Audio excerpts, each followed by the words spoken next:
Our motoring tip of the week concerns wheel bearings.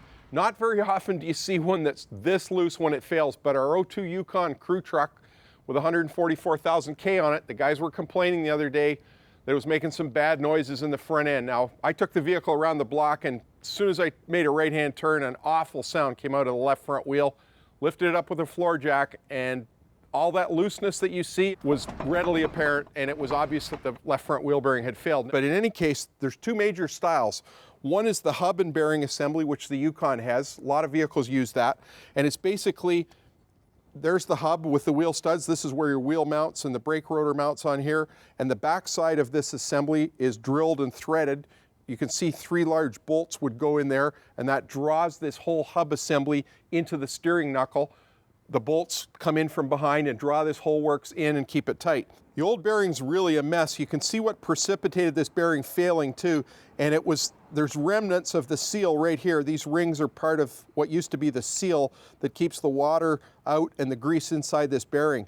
Now, the seal disintegrates as the bearing's rotating. It gets chewed up eventually, and you can see that the inner race of this bearing is all dried. There's absolutely very little grease left in that, and what's in there is kind of caked and hardened. There's all kinds of rust inside the hub as well, and that's the beginning of the end for the bearing when you start to see that rust and the grease disappearing. Here's the nice new hub and bearing assembly ready to go in the right front of this truck tomorrow. Now, yesterday we replaced the left front hub and bearing.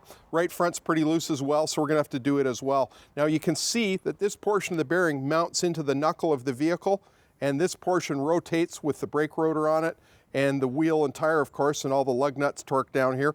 You can see that in here we would have the axle shaft splined into this. There's another large nut here that has to be torqued as well.